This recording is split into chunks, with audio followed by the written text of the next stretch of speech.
Check the mic and make sure it sound right, boys.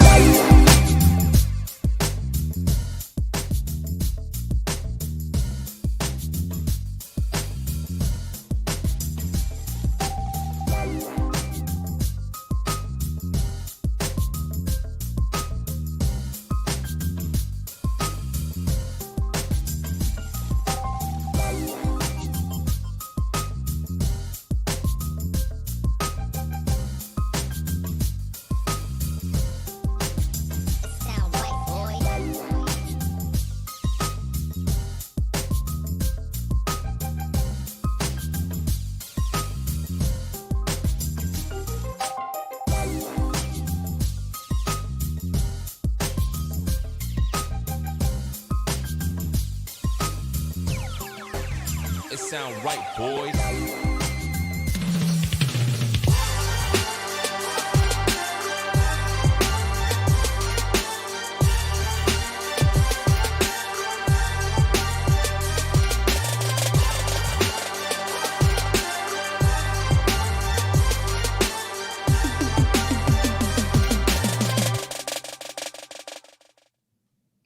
What's going on, everybody? George Teague here with you tonight on this Tuesday evening.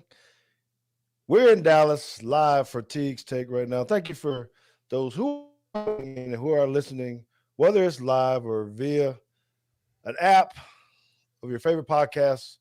We thank you for all the support. Man, tonight we got a lot of stuff to talk about, but mainly we got to talk about Alabama, review that last game in the Cotton Bowl, and then talk about what's up next in the national championship against Georgia. And then we got to hit on some Dallas Cowboys stuff. And did they really disappoint these Dallas Cowboy fans by losing to the Arizona Cardinals? So we do appreciate you guys. It's a great day. First time you guys seeing me in a suit coat. I don't even know why I have it on. I'm probably going to take it off here in a little bit because these lights are a little bit bright and a little bit hot in here. And I'll probably come out of it in a little bit. But, you know, I know y'all like to see my guns and my traps and all that kind of stuff. But before we get into this show, I need to get something off my chest again with this run out today because, you know, there's a lot been going on in the National Football League. And I'm not talking about the playoff races or your fantasy football leagues or whatnot. This is something a little bit closer to me, and it has to do with Antonio Brown and what happened to him, or his actions that he took in the Tampa Bay Buccaneers game when he took off his shoulder pads, ripped off his shirt, threw it up in the stands, and ended up being cut by the Bucs immediately after the game. And, you know, I have to admit, it was a little bit disheartening to me in the way that I'm not talking about the team. I think they did the right thing. You know, I know he has to get help and he has to do that stuff. But immediately afterwards, there's so many jokes, man.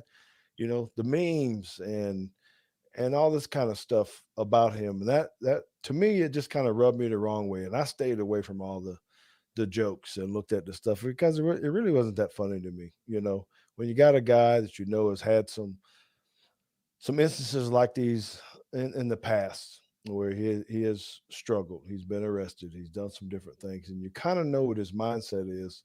And for us as people, as humans, to just kind of go off on people and not really care about family, his family, or what he's actually going through, it was disheartening to me a little bit, you know. A long time ago when we first started this podcast, it was in the first few sets. We had I'm going to call her a therapist, but that's probably not right. Come on the show, and she was actually talking about players like me who have different things going on in their head, in their mindset, and how they actually become pros. And in the end, you know, one of the things I heard her say was that we're just wired differently, you know, to be able to get to the pros. You know, there is something in all of us that is quite different from other people, and people can't understand it. They can't be a part of it. They don't understand what it really is like to be in the National Football League as a player. They have dreams. People have dreams to want to do what we've done, but they don't really know what it takes and what it's understand. So I'm asking for you, any of those that are listening and understanding what I'm talking about, man, lay off the jokes a little bit, because he what he needs is some prayer. He probably needs some help. He needs some guidance or some different things. His career is probably over. I don't know that for a fact, but it's probably over. And so I'm just asking you guys to have a little bit of sympathy and understanding that we got a trouble player out there. We need to be able to pray for him. Okay, so I'm not going to be asking our co-host James Teague about that. You can find him at Bama J13. He is the analytical one. He is the one that produces the show. He is the one behind the scenes doing all this stuff for us to make this show what it is. And just as important, we have a very special guest, Stephen M. Smith. Stephen M. Smith is with Touchdown Magazine. He is the host of the In Your Own Word, or in my own words, I would say in his own words, but it's in my own words. Those are quotes, where he does a great job of speaking to people about Alabama football. He writes great articles. He puts out a lot of good information. You guys need to make sure that you are following him, listening to him, because he has the brains and a lot of knowledge about Alabama football. He's present at the games.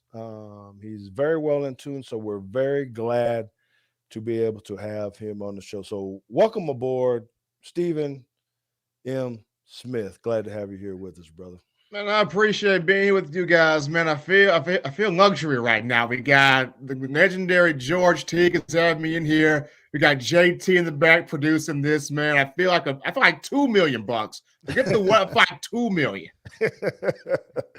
Well, we're definitely glad to have you on here. And one of the things that we want to do, Stephen, if you don't mind, is we want to be able to hit you from a couple different angles. One, we want to talk about the Cincinnati game.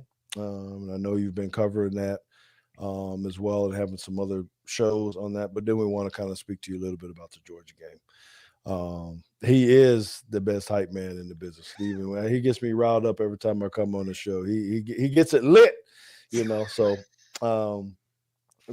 so JT and I will both kind of hit you from different angles, about this. But you were here in Dallas or in Arlington, Texas for the game. And do you got a little something you brought back from the? I do. I actually, I'm wearing the Cotton Bowl hat there. Appreciate the people in Dallas, Arlington, for the Cotton Bowl hat, and they gave us the actual replica of the Cotton Bowl trophy, which is right here being shown on screen. So we got the hat here, we got the replica of the trophy. The Cotton Bowl pullover is actually in my closet right now, so they gave us 3 items there. Must be nice. It must be nice because we didn't get all I got. Was to give them a check so I can get into the game. I didn't get no gifts. I mean, but you gotta think, guys. Like when the BCS was in, the gift giving was a little bit better, and then the college football playoff came in 2014, and they kind of had to warm up to giving you swag bags or whatnot. I remember my first year covering the championship of the playoff era. That was the 2015 season, the 16 game. I was out there in Phoenix, Arizona. They gave me a surge protector. That's it. What? Little power cord to plug in the wall. Why? What? They gave me. I don't know why, man. They gave me a power cord to plug in the wall. And I'm looking at my photographer. He's like, what? I'm like, bro, I'm like, man, just don't say nothing. Don't say that. He's like, man, the BCS was so much better than this. The BCS was way better. Mm-hmm, mm-hmm. So, how does that work when you travel, man? Some people want to know. My daughter's getting into the media industry and all that kind of stuff. Does the university send you out? The magazine? How do you get out here or to the places you're going to be going? Well, the magazine sends us out there. They send us out there with, of course, the hotel stays. They send us out there with plane flights, or if we have to drive, they cover us for our gas, things of that nature. Me personally, I don't mind getting on planes, but I have truckers in my family. A lot of guys on my mom and dad's side drove trucks, so I got power feet here, so I don't mind driving at all. But if I have to hop a plane, I'll hop the plane. It really don't matter to me, but Touchdown Alabama magazine, they put a lot of that, resources out there for us to travel and stay in hotels and cover this program. Well, I'm not sure that I believe you about that you like to fly, because I saw your tweet when you got on the plane and you look terrified, brother. You had that camera get ready to hit the Man, ball. It looked like you was a little look, scared, bro. look. I wasn't scared, but I will say this. There was some turbulence when I took off from Dallas, from Birmingham to Denver, and the pilot did not even say, "Oh, is this your captain speaking? No, we're gonna have some turbulence here. We got wind gusts going 50 miles per hour." No, he just said we're gonna have a great flight. I get 20,000 feet, and that propeller thing throwing me back and forth. I'm like, dear God, they're trying to kill me. All right. Well, what about the game, man? After you got here safely. You got into your hotel, you did all the immediate stuff, and then you get into the game and you're watching this. Did you learn anything else about Alabama, the football team, that you didn't really know beforehand? It wasn't a shock, George, but it was just how impressive being able to find different ways to win is, for this team. I mean, this team can literally put the ball in Bryce Young's hands and go, young man, go out there and get us 400, 500 passing yards. Let's put 40, 50 points up and win in a shootout. Or it can say, okay, let's put this game on the back of the offensive line. Brian Robinson, you've been patient for 5 years. You're a Tuscaloosa guy. We're going to put this game in your hands and you run around, you go crazy, you run free out there. And we saw the second part of that against Cincinnati, where they gave Robinson the ball and let him go to work. They didn't have to be explosive. So I just felt like it's impressive to see this team find different ways to win football games. Mm-hmm. That's good. That's good. Now, as a fan, some of us might have said the game was kind of boring. I guess. What do you think, though, JT? I mean, you always think of bowl games and playoffs, the big plays, whatever that is, big explosive runs, big explosive passes, and we ain't have any of that. We talked about it on our post-game show a little bit, that they were just real methodical running the football. So and I want to pose this to both of you guys, and I'll let JT ask it first or answer it first. Do you think that was just part of Saban's mindset, was, hey, we don't need to show a whole lot. We just need to run the ball down their throat and be that as it may? I think I had mentioned this during the last podcast that we did. I think that's a little bit of the case, knowing, I know they don't particularly look ahead to what their next matchup is, but if at any point you feel like, hey, we're probably going to see Georgia again, we don't have to go all out to beat Cincinnati. We don't have to be elaborate. We don't have to show some of the things that we might have in our back pocket for a potential rematch or anything like that. So I kind of think that the game plan going in was, let's run the ball. They're going to give you a 3-man front. They're going to look the same as they did, as Ole Miss did. Let's run the ball, and we're going to keep running the ball until they make us do something different. And when they make us do something different, then we'll kind of figure it out. And just so happened, they didn't really have to do anything too different. I thought that Cincinnati was going to get into a little bit of a 4-man front, even just in the second half, just to give them a new look, just say, hey, we're tired of you giving 4 the ball. But at the same time, I could see Cincinnati's defensive coordinator saying, hey, look, they got a Heisman Trophy winning quarterback, and they've got the most explosive receiver in the country right now. So we know that if there is a weakness on offense, it's them running the ball. So we're going to make them beat us running the ball. And that's what ended up happening, I think. What do you think about that, Steven? Do you think was that? Do you think their DBs are just too good and shutting us down, that we didn't want to, I think when you look at it, Cincinnati's offensive line was giving up, 60 to 70 pounds. The defensive line was giving up about 70, 80 pounds to Alabama's offensive line. If you look at it, those guys for the Bearcats, not particularly big dudes. So I felt like that first drive, Saban kind of looked at the offensive line, Doug Marrone, and said, hey, these guys, you guys can wear these guys down. And then when you look at it, the offensive line for Bama has been sort of up and down all year. We've been kind of waiting for a game to where can these guys flex a little muscle out here? I mean, the second half of the Iron Bowl, they started to get it together with putting 56 McLaughlin in at center, kicking 79, Chris Owens out to right tackle in the second half of the Iron Bowl. And that kind of started something. And then the SEC championship game, they went with that same format and it looked even better. So I think in this matchup, Saban looked at Doug Marrone and he looked at the offensive line and said, hey, guys, we have not been able to run the ball the way we want to. Let's put this game on you guys because Cincinnati, their defensive line ain't that big. I mean, they've given up 80, 90 pounds to each man to you guys. So let's put this ball in the hands of Brian Robinson and let this young man go to work. I mean, Bryce Young completed some passes in that game, some big passes too. Of course, Ja'Cory Brooks, the receiver. But I felt like this was a game where Saban wanted to see, can we really run the football the way we want to and keep Cincinnati out of sorts over there? And I think that was that game plan. Mm-hmm. Well, and I agree. I was okay with the plan as far as just running it down their throat. I don't know what he ended up averaging. It had to be about 8 yards a carry. It was 8. It was 8. 8 yards a carry. I mean, that's just ridiculous. I mean, that I think brings you back down a little bit.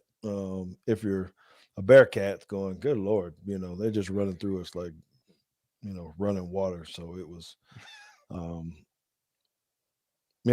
this deal. I do want to give a shout out to JT too here, just because he's muscling through it. So those of you that are listening to this post live show on your favorite podcast channel, JT's kind of under the weather a little bit, and he kind of hit his pops up and said, "Hey man, I'm not feeling really good," and then my heart started going into palpitations. My heart palpitations because I'm like, well, I don't know how to do this back end stuff over here. What am I supposed to do? What am I going to tell Stevie? Because we got a guest coming on tonight, and I can't run these controls back here. I don't even have the software of the system here with me. So he decided to go ahead and load up on whatever. I don't know, Dayquil, NyQuil, Mucinex, all of that.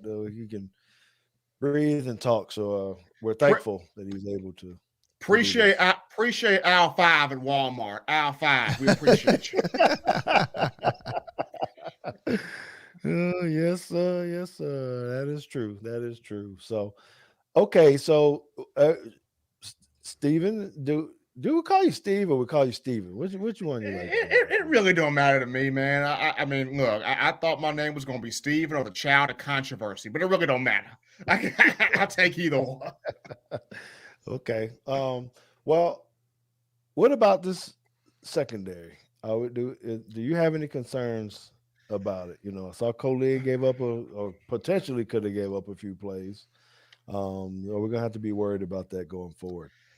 I don't think so. That there could be a slight fear, but I think I really enjoyed Kyrie Jackson 6, the way he went out there and played. Alabama was able to switch Jalen Armour-Davis for Jackson. Armour-Davis still kind of a bit uncomfortable. He's been dealing with a hip issue. That's why he did not play against Auburn. He didn't play against Georgia. Saban tried to put him out there against Cincinnati. You can still tell that Armour-Davis was slightly uncomfortable.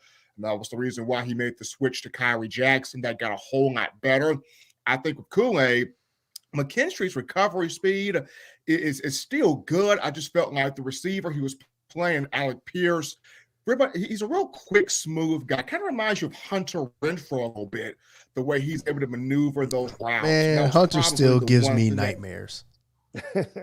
I know I don't want to bring that name up. But watching Alec Pierce of Cincinnati, that's the name I got, was Hunter Renfrow in the back of my mind. But the guy I've been the most impressed with in the secondary, 14 Brian Branches, come on. I mean, this dude is playing like a heat-seeking missile out here. And I always knew he had it in him, coming from high school in Georgia. He left Sandy Creek High School as the program's all-time leader for interceptions. So it was always in him. It was how quickly would he be able to get it? his freshman year, he played well. Yeah, he was behind Malachi Moore, but still played well. And this season, 11 pass breakups, he leads the team, but the guy can hit, he can play the run, he can play the pass. And when he's on, I don't know if you noticed this, guys, when Branch is on, it does something to DeMarco Hellams because he turns up. It does something to Jordan Battle because he hits an extra gear. My gosh, it does something to Daniel Wright because then Daniel Wright's out there playing good ball. So Brian Branch, number 14, has really started to kind of elevate himself at that nickel spot there. Okay. Yeah, I agree. Now that you mention it, because I had been kind of, I don't want to say down on DeMarco Hellams, but I felt like there was something missing. I have, in fact, said that maybe he's not as good as I thought he was. But as you've mentioned, it seems like when Brian Branch is able to, when he's able to take away certain things like that, maybe it's got a little bit of a camera malfunction there. When he's able to do things that ease up on DeMarco Hellams, maybe that's when DeMarco Hellams is at his best. And what people don't realize, JT, about Marco is Marco came as an athlete in 2019. He never was a full true safety.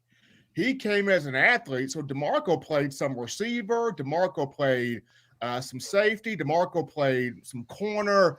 DeMarco didn't really have a specified position in high school. So he came as an athlete. Did you say receiver? Yeah. Oh, I didn't know that.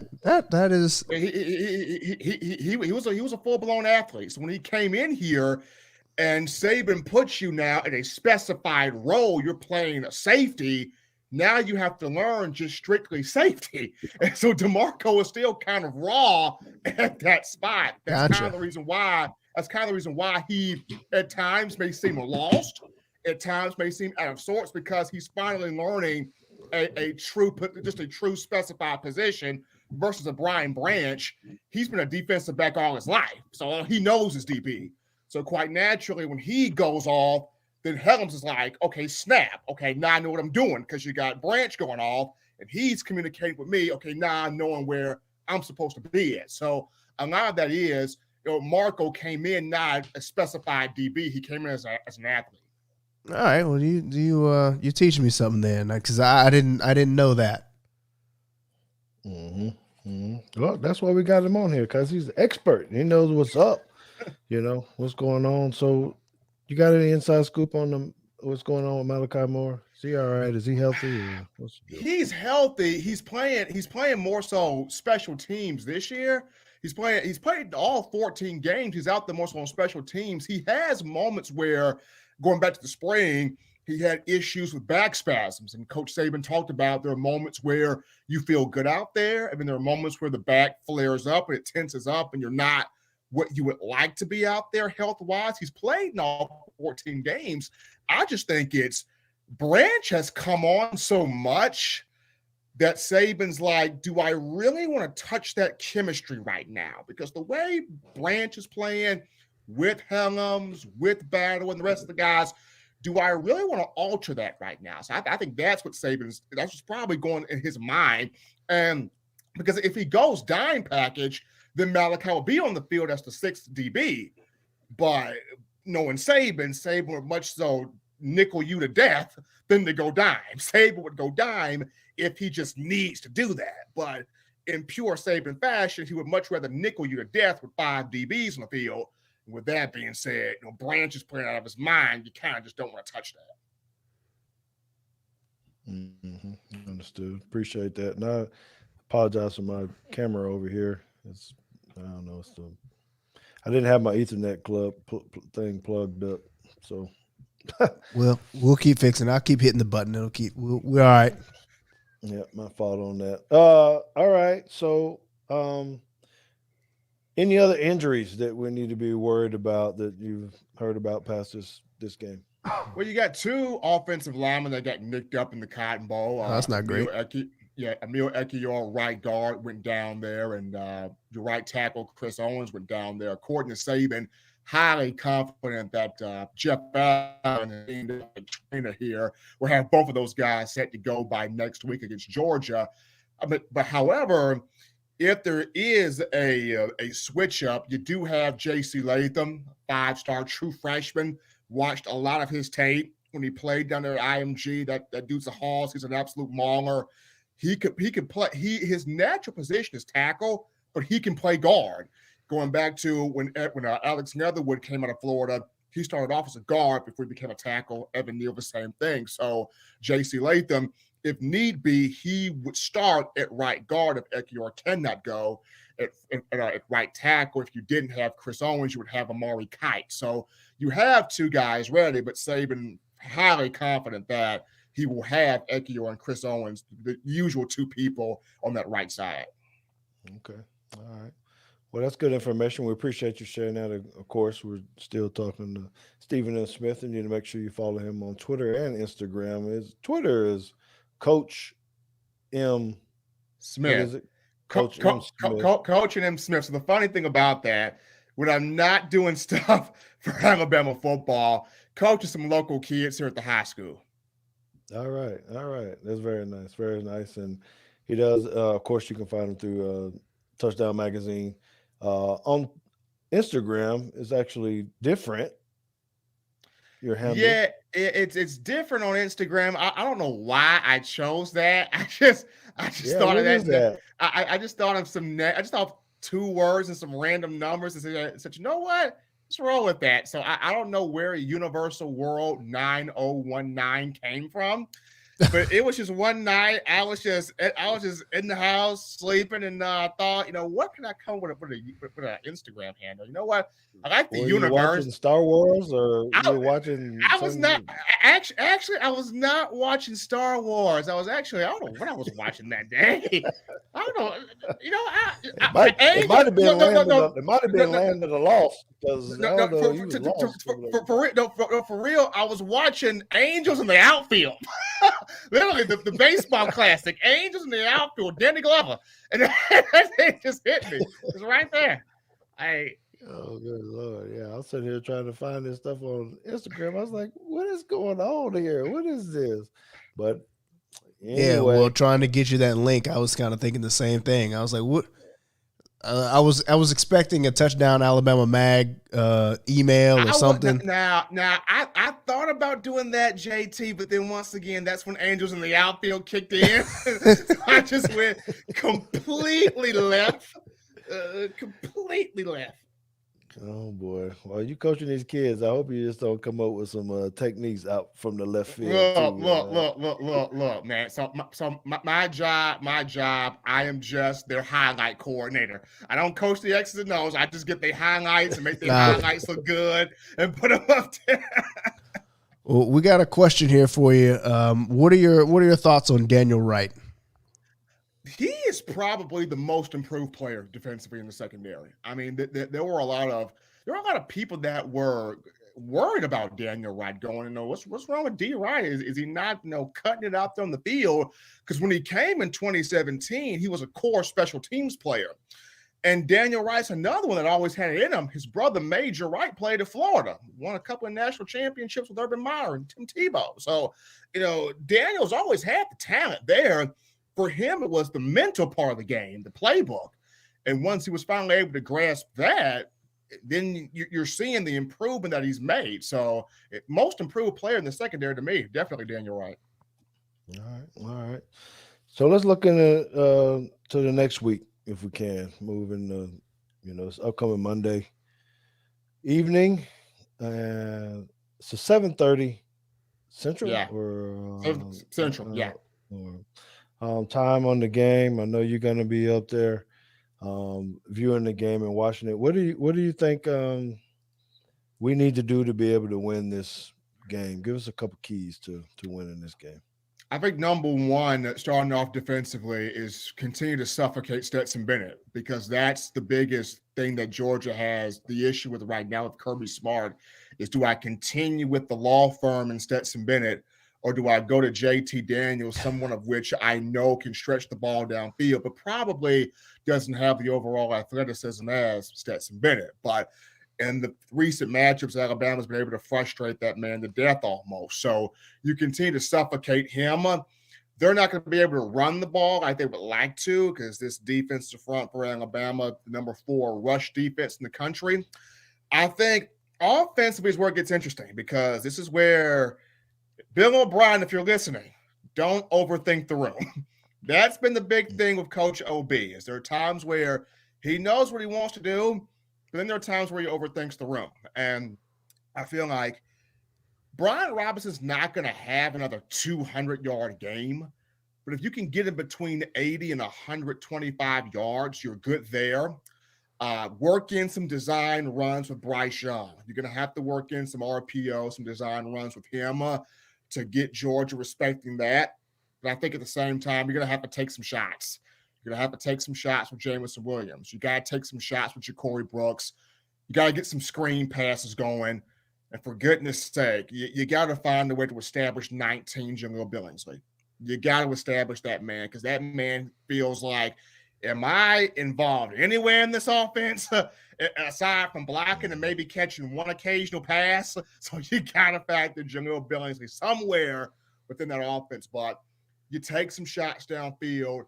You try to have somewhat of a balance, but you got to get those guys going east-west. You can't have Kirby in this defense going north-south.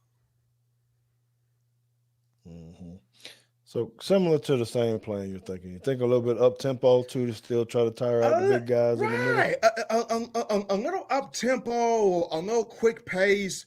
You want to get yourself definitely in those second and third and short plays right there, keeping yourself within that down and distance. But definitely getting some screens in, working some misdirection stuff in, and then using Bryce's legs at the most opportune time. Whether that be on second and short, having him pull the ball down and go, third and short, having him pull the ball down and go, just using Bryce's legs because in the SEC title game, I think he had 3 carries for 40 yards. So you got to factor in Bryce's legs in there. Mm-hmm. JT, does it surprise you that we're not favored, that we're the underdog going into this game? A little bit. But I think I understand why a little bit. Because, I mean, we are missing we're missing Mechie. Now, is Mechie worth 3 points on a point spread?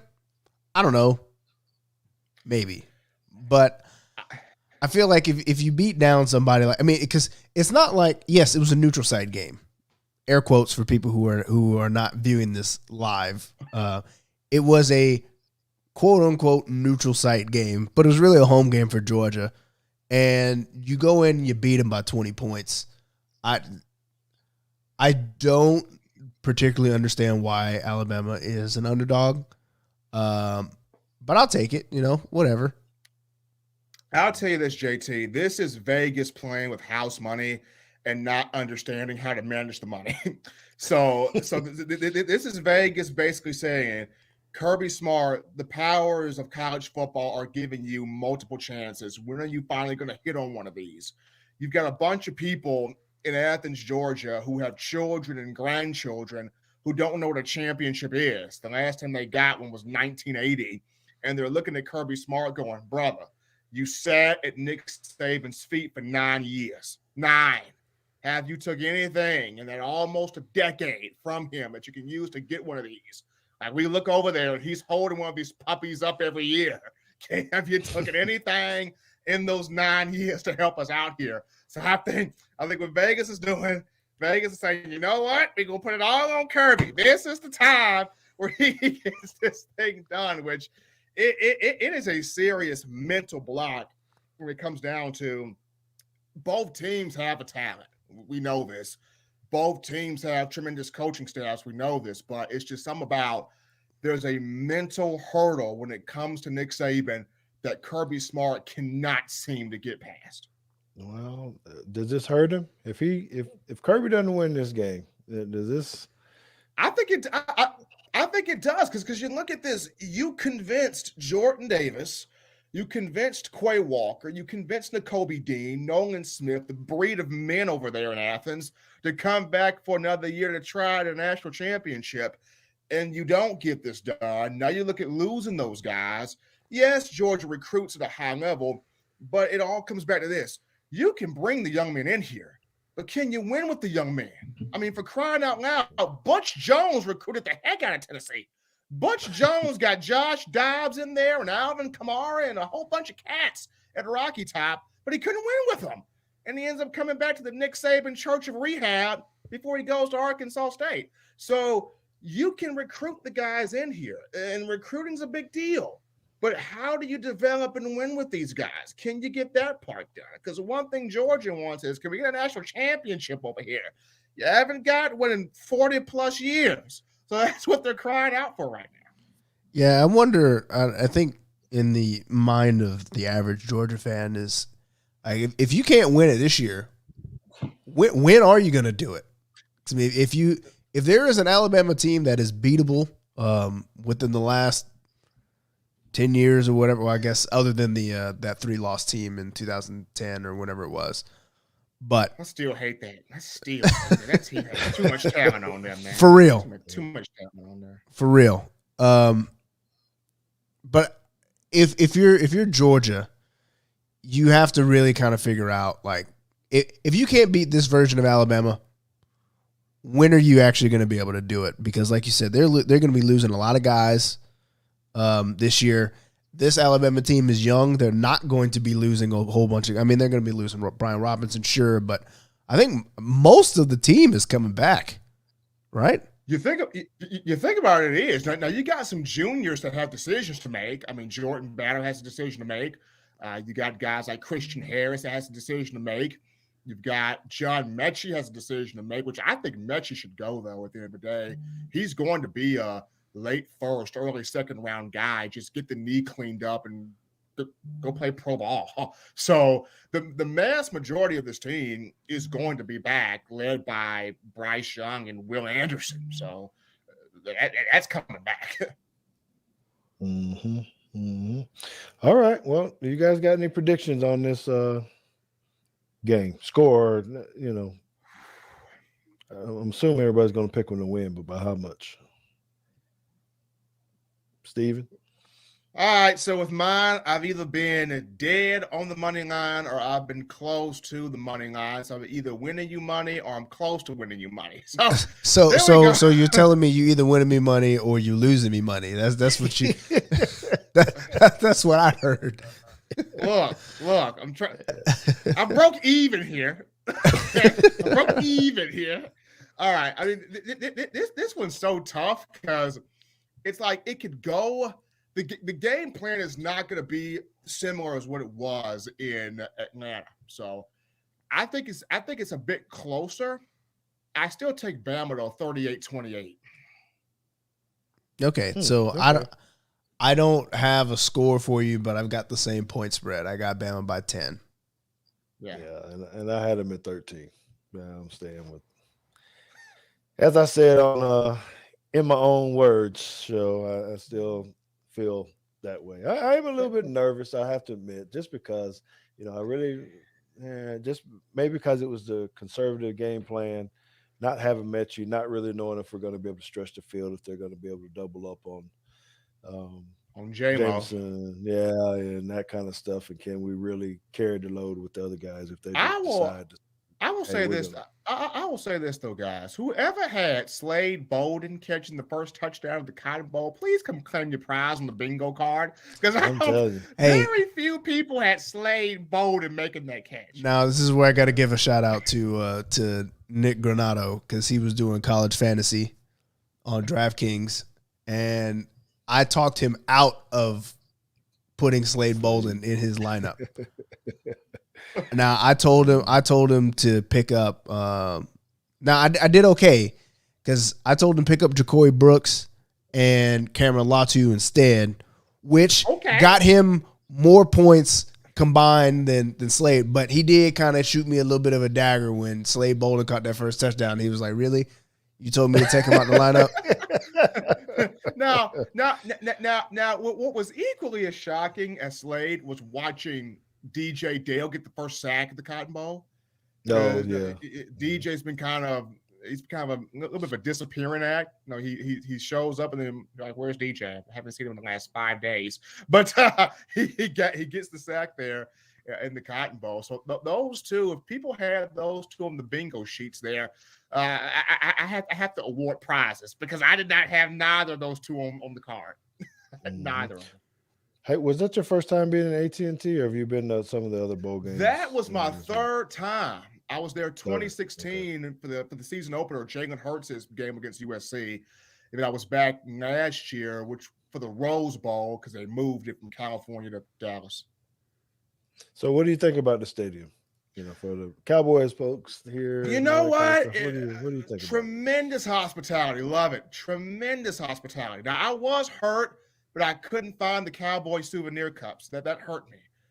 My father is a giant Cowboys fan. I was trying to sneak him some cups because he wanted the cups and couldn't find the cups. I think they knew I was coming, and they strategically hid them from me. So I was not happy with that. But stadium, love the stadium. You might be able to catch JT offline because I think he got some Cowboy cups laying around in his kitchen over there. I'm just saying, maybe if you can let me cop a couple of those cups, man. I'm sitting here running through the whole AT&T. Where are the cups at?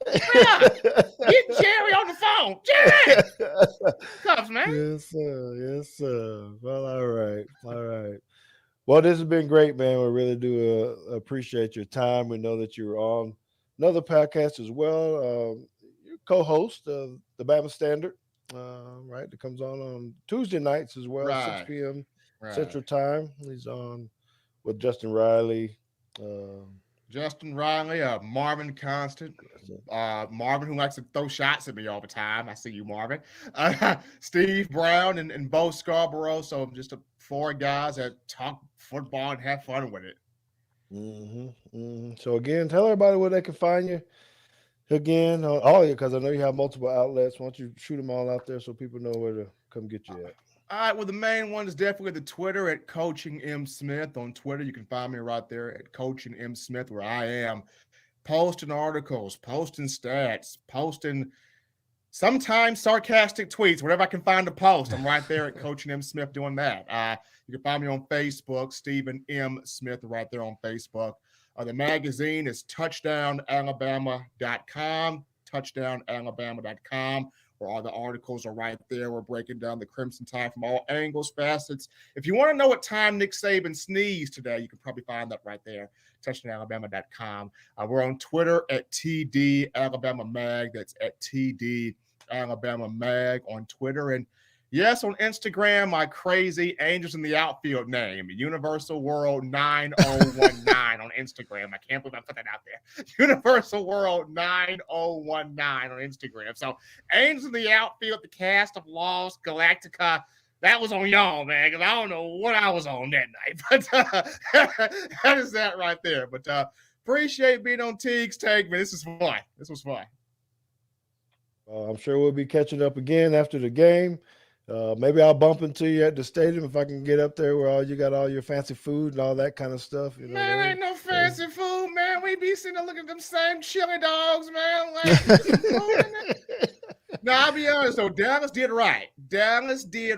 So once again, Arlington, Dallas, that whole area, they did right. Everybody else, step your game up. Seriously, step your game up. That's right. Well, you know what they say. We do everything bigger in Texas, my man. So we do appreciate you for your time. We're going to go ahead and let you get out of here and go get you some rest and write some more articles and things of that nature. And because we're going to go ahead and start talking a little bit of Dallas Cowboys stuff. But we just want to say thank you again for everything. And again, hopefully I'll run into you up there. I'll shoot you a text or something and see if we can find you when we're up there. All right. Hey, come find me. I'm not hard to find. All right, brother. Well, we appreciate it. We'll talk to you later. No problem. All right. Oh man, that's another great insight by Stephen. He was able to, give us a lot of great information. I love talking to him because he's a trooper. He's on the ground. He is right up close and personal, knowing a lot of different things. So you definitely need to be able to support him because, man, if you really want to know about it, man, make sure you subscribe to the Touchdown Magazine stuff. He has great articles about it. He keeps in contact with a lot of players. And then if you want to hear him on a different level, check him out on the Bama Standard as well. It is definitely a different type of show, as I tell them all the time. There's a lot of joking and cracking, but they do get to talk a lot of good Bama football, and they have a lot of special guests on there. We've had Marvin Constant on here before. You know how he is. He likes to debate. And Bo Scarborough, you can hear him out. He's kind of probably the most quiet one on the show. But he's another Alabama great. And then, of course, you're going to get the comedy from Steve Brown, who's just absolutely hilarious. If you have not seen his what is it called? The Serial Chronicles that he does on Instagram, it is absolutely hilarious. When he's eating his cereal and he's got these little funny video clips out there. So it's always good to have a little bit of humor in your life. But all right, JT, does it make you feel better about the game? After that, does it give you a little bit more confidence, or you about the same you were, or feeling any different? Yeah, I think I'm about the same as I was. I've always said it's hard to beat a team twice, especially when there's so much on the line. I mean, ask LSU in 2010, 2011.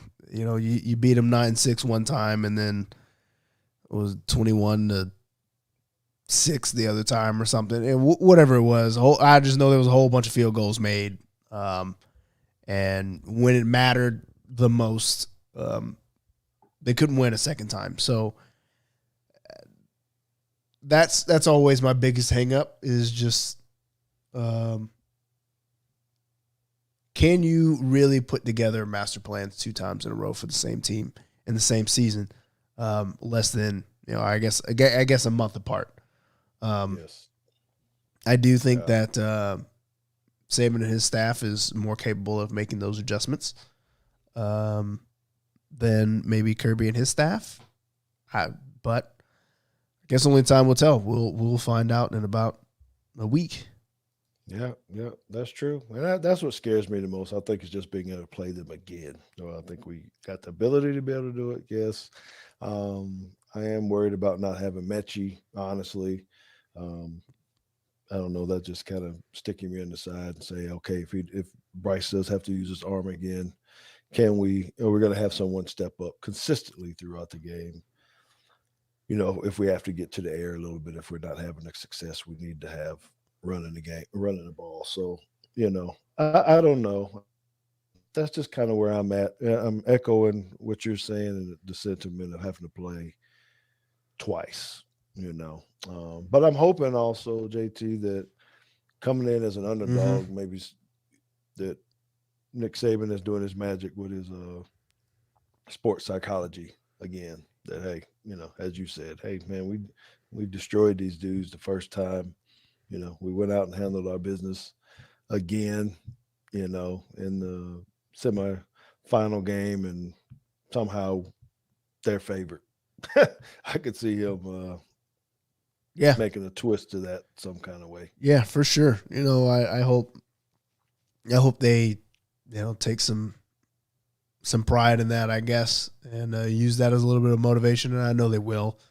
And I hope this goes more of the Utah-Oregon route, where you just beat them down twice. One to get to the championship and another one in the championship. So, yeah, that would be nothing better than that. That's for sure. Okay, so let's switch gears unless you got something else to say on that, because I know we're another 10, 15 minutes in, and I want to talk a little bit of NFL stuff. All right, well, let's answer Justin Riley's question real quick. So he says, we didn't blow up the stat sheet passing-wise against Cincy, but we didn't have to. Would you say one of the young wide receivers need to step up, or is it Billingsley? I think one of the young wide receivers. I'm hearing what Steven said. I don't know if you echoed that about, hey, having to get Billingsley involved for whatever reason, but I don't have no confidence in that dude, honestly. It seems like he's always dropping passes. I see how athletic he is and what kind of talent he has, but he hasn't played consistent to me to have any confidence that how are we going to feature him, in a passing game? I think it needs to be one of the younger guys. What do you think, JT? I The other guys, the wide receivers. I think so too. I think that by having one of the other receivers step up, that allows you to take those shots with Jamison Williams. Now, the same could be said about Billingsley, but Billingsley is going to be coming from a tight end position. You're not if you were worried about them doubling Jamison, the easiest way to get them out of that, I think, is to be able to have multiple wide receivers alleviating that pressure. If you can have Jacory Brooks, because Mechie was one of those ones that while Jamison Williams is running down the field, Mechie's running a dig, and that safety needs to be driving on that dig, or he needs to be running back to go get back. Yeah. And I don't know that Billingsley can do it. He says that I think a lot of us are disappointed because we expected Billingsley to have a Kyle Pitts type of year. I agree. I think that was the hype going in, was that maybe not quite Kyle Pitts. I mean, Kyle Pitts was a beast. Yeah, Kyle Pitts was. I don't know. That might be a little bit of an insult to Kyle Pitts. It's a stretch. That's a stretch. But yeah, I don't know. Maybe it'll come together, and I shouldn't be doubting like that. But a lot of people have been asking me that. Okay, what do I think? How do I feel about it? And it just really, I just it's scary playing people multiple times, especially this close together, and maybe. I don't know. I think it's just going to be a mindset. It's got to be. Do we know if we're home or away yet? Did they talk about that? Or not that matters, but well, I would imagine the higher seed is home, right? Maybe we get the choice. I don't know. I'm thinking about us in that state championship run, or coin flipping, and do you want to be home or not? Does it make any difference with the locker rooms? Those kind of things. So I don't know, man. I got to check the weather. I know that before I go up there to make sure I got the right jacket and the right shoes on. Yeah, well, it's probably going to be cold, and there's probably going to be snow on the ground, and you have to be bundled up. But at least it's an indoor stadium.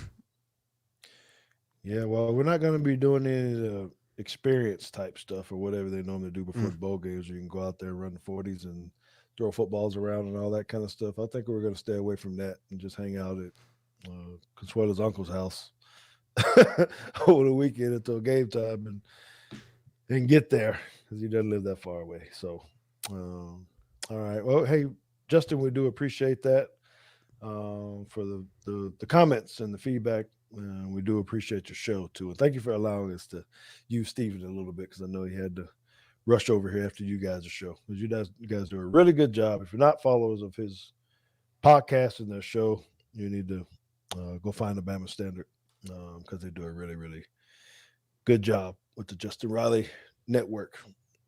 All right, so let me jump back into the Cowboys. I guess I give a quick dialogue about that. Going into it, I felt kind of like this was going to be a game that was going to say a lot about who the Dallas Cowboys are and where we're at. I know some people kind of downplaying that. Even Coach McCarthy was saying this did not necessarily define who we are based upon this one game or whatnot. But I felt like it was. After beating up on the football team, I felt like we needed to have another good, solid performance offensively to give me the confidence to say that once we get into the playoffs, that we'd be able to make a run. And I didn't feel that after the game. I feel like we still were sputtering. It just seems like we can't get the ball to our players. I think we had, we definitely didn't have 100-yard rushing. So we still hadn't been able to run the ball. The passing game was, not very good either. I know we had the touchdowns late and made a little surge, but it just seemed like we were stagnant. So Man, did it make you feel any different or worse, JT, after seeing them lose to Kyler Murray in the game? It's making it difficult, right? Because for me, I've always been all throughout the season. I've been saying this about how because we've asked the question of, are the Cowboys legit? And I felt like I was being like the negative Nancy by saying like, no, because XYZ, or, I'm not sold yet. I feel like I've seen this movie before. And then I've been trying to be a little bit more diplomatic by saying, well, they're beating teams they're supposed to be beating, even if it's the Falcons by 40 points or whatever. But I do see cracks in the foundation, and the Cardinals game kind of reminded me, I think it kind of put it on the forefront, that looking at the schedule, sometimes I think that this 11-5 record is not as strong as we would like it to be. Because again, like two of those wins are against football team, which I don't think is a very good team. Even though one of those wins against football team was only by 7, I don't think the Giants are a very good team at all. So there's 4 of your 11 wins that I don't think came against very good teams. You beat the Eagles, which is 5, and you beat the Falcons and the Panthers. So I'm putting like 7 wins on like, are they really wins that you should hang your hat on? I mean, even the Vikings I guess the Vikings was with backup quarterback, but I'm just running through the schedule and looking at some of the wins saying like, all right, you beat the Chargers, but I remember talking about when they beat the Chargers that if they played like that against the Chargers in the playoffs, they would lose because the Chargers basically took 21 of their own points off the board for us. That how many penalties they had that wiped away touchdowns. You lose to the Broncos at home, which is not very good. You lose to the Raiders at home on Thanksgiving. You're like, what's that all about? There's no shame in losing to the Chiefs, I guess. But if you are really considering yourself as a Super Bowl contender, if I told you you should be able to win one of these 3 games, the Buccaneers, the Chiefs, or the Cardinals, though you have to be able to beat one of those teams throughout the year. Yep. Well, I really thought we'd be able to handle the Cardinals. Actually, I thought this would have been a well, and that's the most disappointing part to me is that the Cardinals has so many guys out. Yep. And the same thing I was kind of saying about Georgia is like, look, if you can't beat this version of the Cardinals, when are you going to beat them? Mm-hmm. Well, I don't know, man. It just seemed like something's off. I don't know how to pinpoint that. I'm not putting this on Dak. A lot of people saying Dak is off, missing targets or whatnot. But it seems like the plan a little bit. I'm watching how teams kind of force feed some players their top dogs. When you're not targeting CeeDee Lamb or Amari Cooper, particularly Amari Cooper, how much money is that dude making? He's a $100 million receiver. How are you not, saying we're gonna throw him the doggone ball, period. And you got good complementary pieces to that. And it just seems like we're not, on that little call sheet that he's not got specific calls to say, hey, this ball's going to Amari, regardless. Mm-hmm. And that's me, not know anything, but that's just what it seems like to me, that we're trying to stay balanced. Throw him 3 balls, throw him 3 balls, throw him 3 balls, give him, 15 runs, give him 15 runs. Trying to keep everybody happy as opposed to doing what's necessary to try to win the game. That's just my hot take or quick take on that. I don't know what they're going to do in this Philadelphia game. McCarthy's saying they're going to play to win. It's, teasing that the starters are going to play. I don't know if they play the whole game or not. I'm really thinking they get a good half or something just to kind of see, and maybe he shuts them down after that because you can't get any better well, I guess you can get better depending on other losses. They would need some help. But I'm not real certain, about what this will look like. We do have the night game, so we'll know the results of most of the games that we need to know. Whether or not we can move up. So maybe that makes a difference. If we know we can't move up, maybe he rests them. But that would suck for TV at that point. That's where they put, moving to a 7 o'clock spot. So I don't know, man. What I'm saying about the boys, I think the defense is good. I think we got a Super Bowl caliber defense. I do. But I don't know that we can beat Green Bay. If we got to go up to Green Bay in the NFC Championship game, Green Bay is a far superior team than the Cowboys are right now. Yeah. And I might even venture to say, based on what I saw after the Cardinals game, that the Packers might actually be a far superiorly mental team right now. I saw a lot from the Cowboys players saying, basically saying, we got to beat the Cardinals and we got to beat the refs. I was like, I don't know what game y'all was watching. They're like, yeah, sure, the refs missed some calls and like they missed that fumble or whatnot. But I was like, look, I saw dropped interceptions in the end zone. I saw Kyler Murray running all over the place. I saw a dude getting mossed by some unknown receiver that played for Cliff Kingsbury back in 2016 or whatever. Like there are many more other things that you should be concerned about than that missed fumble call. So I didn't like that very much. How come we can't get rid of these penalties? I mean, we have so many offensive penalties. I think we started out in the first play of the game with holding or off, something, just like, man, I mean, we're definitely I believe we're either the most penalized team or second most penalized team up there somewhere in that. And it just seems like we have lack of discipline when it comes with that. Is that officiating? Is that not knowing what the rules are? I don't know, but we got to do better. I wonder. Well, with the holding penalty, I'm sure it's probably the same.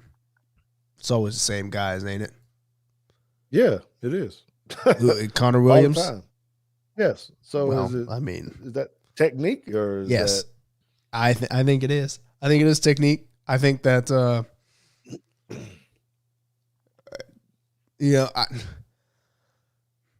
Connor Williams got benched before for a reason, and that was his propensity to hold.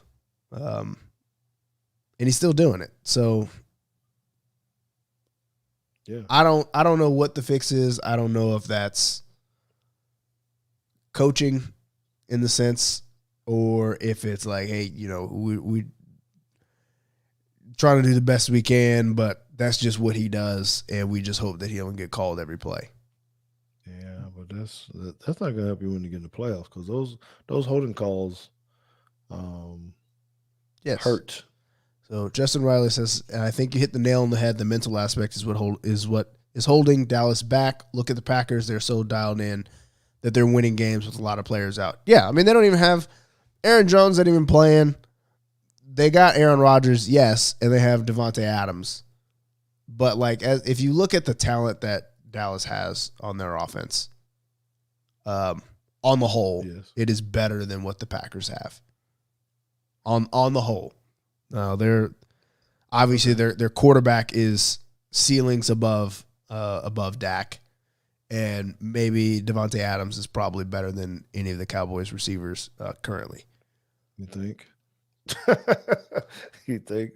But the floor on the Packers is a whole lot lower than the floor on the Cowboys.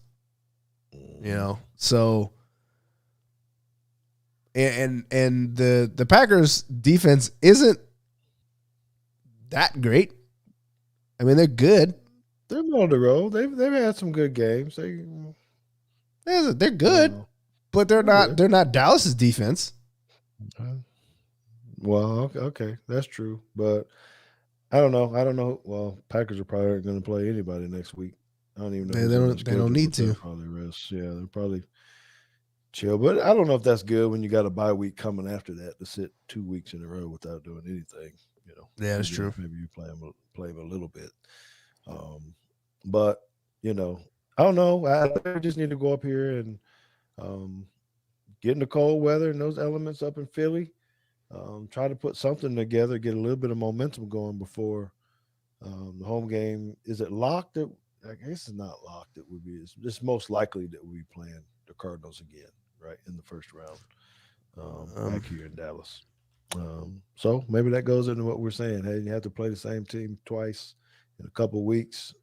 A close game, maybe we're able to pull it out, make a few adjustments. Yeah, right now we would be playing Arizona again. Yeah. So, I don't know. Maybe we can get it done. I don't know. I sure do hope so. Because they've worked hard to get to this point, but they really hadn't shown. Even to be in the power rankings, they're still number 5 for most people's boards or whatever, somewhere in there.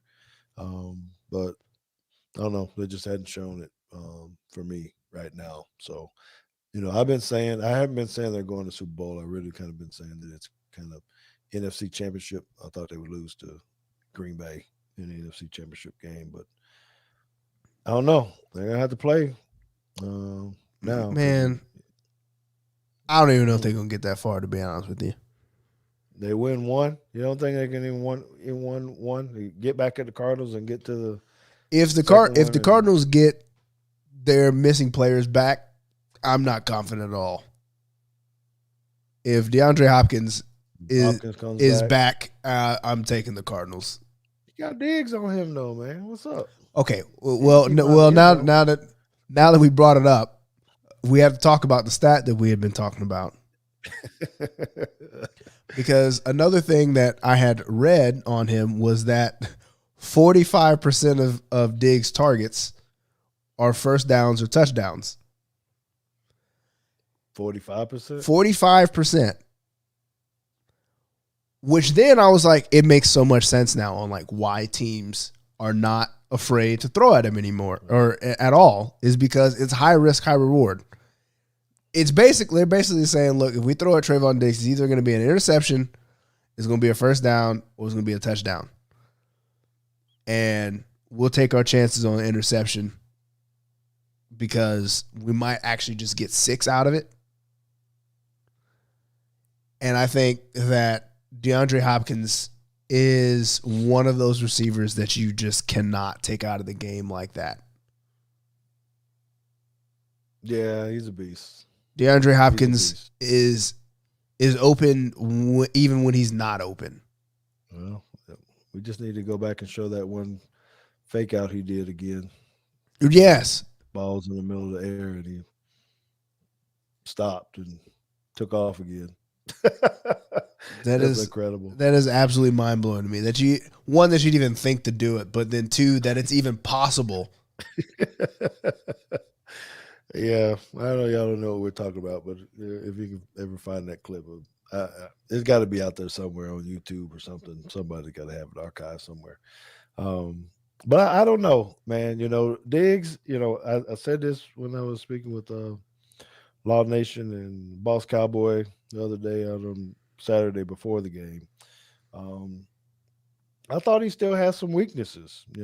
As good as he is, I think his ball skills are incredible. I think he's above, anybody from a defensive back standpoint of being able to track the ball and be able to go get it. So I think that's been his strength, even when he's been beat. He turns himself into the wide receiver and he has a great knack to be able to go find the football when it's in there without even looking at the wide receiver. But I think he needs some more stuff in his arsenal. I don't think he's very good with press technique. we brought up that maybe he's more comfortable playing off, and that's fine. But you can see he hadn't really. He's very subject to double moves. I mean, that's how they hit him kind of early with AJ Green.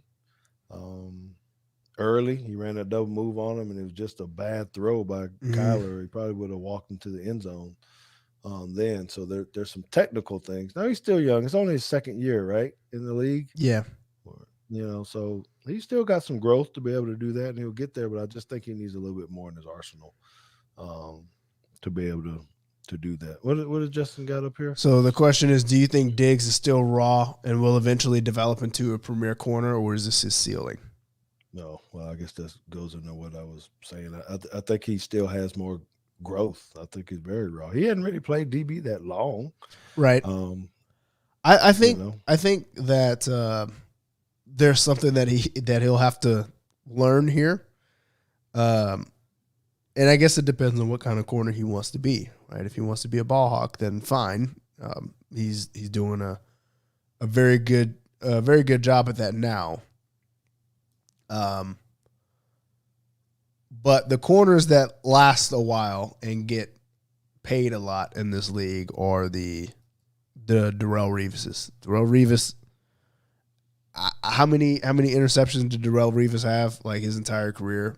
Like 6, maybe. Not many. Yeah. Yeah, not many. I'm gonna see if I can pull it up real quick. Oh no, he had 29 interceptions.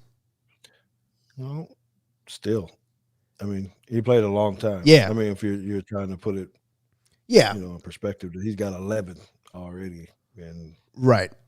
And he'll hit 20 in 3 years. so my point is, like, there's a reason that Darrelle Revis didn't have this number of interceptions, is because they were afraid to throw at him. He wasn't giving up touchdowns, deep balls, first downs. It wasn't boom or bust. So I'm worried, what happens when the interceptions dry up? Because if the interceptions dry up, then all you're left with is big plays. Big plays. Mm-hmm. So the saying, and then I think this is kind of what Diggs what he models his game after is scared money don't make money, which is why he goes. But the flip side of that is scared money don't go broke. So mm-hmm. I hope that if he continues the style of play, that his interception number is buoyed. Will buoy him as a corner. But if he continues the style of play and those interceptions start to dwindle, I wonder how long he'll last in the league. That's pretty dire there, brother. That's pretty dire there. I don't know. I think if you get another offseason, go get some more training a little bit on defensive back stuff. There's so many people out there. You can work with coach. You can do some things. Maybe it gets a little bit better. I'm just hoping he adds a few more arsenals, because he does need to be able to get up and play better press, which will eliminate some of those passes. Yeah, because I mean, if you can't, I assume, if you can't press, then it's 3rd and 6, and you're playing off at 8. Like that's just, it's hard to jump those routes. Those guys are just as fast, if not faster than you are, and timing is everything. So, and they run with like 8 different shakes now. It's not the one head fake and go out. They do like 3 or 4, and then finally get into their route sooner or later. And you got to be, you got to get your hands on these guys and kind of disrupt some stuff. I don't know, man. It'll be interesting if they do get D-Hop back. Well, we'll see, how that turns out and how they scheme that up. Maybe you'll have to rely on Dan Quinn and the scheme to see, how that matches up, in a couple of weeks if it does turn out that way. So I don't know, man. There's a lot of people come back. Look like Derrick Henry's going to be back in it. Some people coming off IR and getting back in there. So, all right. Well, I think this has been good, JT. I need to say I didn't check the score of the LSU game. No, I didn't either. I'm sure Emily's not even worried about the LSU game. Nah, Nick Shealy or nobody's worried about the game. Well, we need to look at the bowl mania stuff anyway. That's right. See if we can declare a winner. Leading into that because we got Char 380. Oh my goodness! What LSU's getting drove? Yes, it is 21-0. And I don't even know who I picked in that game. I know I said I should have sort of switched. I talked to Nick Shealy, and he said that they only had 40 scholarship athletes playing. Yeah, and they don't even have any quarterbacks left. They were in a dilemma where like they've got one guy who, if he played at another game, he would lose his red shirt, or they had to play like some walk on or something. And so they were kind of going back and forth, like, all right, do we burn the guy's red shirt because we need a quarterback, or do we just go out there with this dude who basically has never played quarterback at all and just see what happens? I don't know what they did, but I'm guessing they probably went with the guy that hasn't played quarterback. Yeah, you're probably right. So, okay, and I don't know how those picks are, but we had the Char 380, Bowl Mania, Teague's Take Bowl Mania. And man, it's been fun. It's been good. JT found a way to swindle us into this confidence pool that he knew how to play, and Oh no my one else God. knew how to play. So JT's sitting at the top of the charts right now with at Wilson 27 was currently in second place. He's probably going to hold on in that second place spot. Yeah, and then it was Walter National Title 1331, who also picked LSU. So he's probably not going to get any points unless LSU mounts a comeback. Out Wilson 27 picked Kansas State with 29 confidence points. Oh wow! Which means, oh no, he'll pass you. He will be short 1 point. I've got him by 30 points. He'll be short for outright first place by 1 point. Okay. Well, there's $150 on the line for I guess you said he can't really catch him. Walter Nationals. But y'all make sure y'all stay tuned for that because I do have it for those that are looking right here. I got the gift card right there. Char 380 Grill and Outdoors. You can find them. Here's the little receipt. $150 waiting for somebody that I'm going to send this to. So I'm not even sure because we promoted it in so many different places. I don't know if they're on Twitter or Instagram or just listened to the podcast and jumped in. But when you're looking at that, if you're listening to this, make sure that you, at the end of it, DM at Teague Football. If you're not one of my followers, you might not be able to do that. I think JT has his open. I don't know if he ever checks his DMs or not, but if you can't get to me, DM JT at BamaJ13 and let him know that you're the winner of this, and then I'll make the arrangements to be able to do this. Don't forget Chard 380. You can find them on the internet at chardtx.com. I was in there today. I'm going to put out a video so that you guys can see what the inside of the store looks like in picture. If you are in there or you feel like calling them up, you can hit them at 469-919-4745. Tell them George Teague sent you. The Teague's Take sent you. No, maybe they'll hook you up. I went and bought me a thermometer from them today. You'll be proud of me because it's all high-techy. And it has something I can check the temperature of the meat from my phone, so I don't have to go outside and go look at it. I can just leave it in there, and it has the ability to tell me the temperature of the meat inside. Oh, nice. Of the meat and it also will tell me the temperature of the grill. Oh, So it has two different sensors on it, and I can check it from my cell phone while I'm sitting inside watching the games or something of that nature. So a lot of good stuff like that in the store. Again, this Chard 380. You can find them on Twitter. 380 Chard. Okay, so it's a little bit different. All right, so with that, brother, I think it's been good. JT, I hope you feel a lot better over the next few days.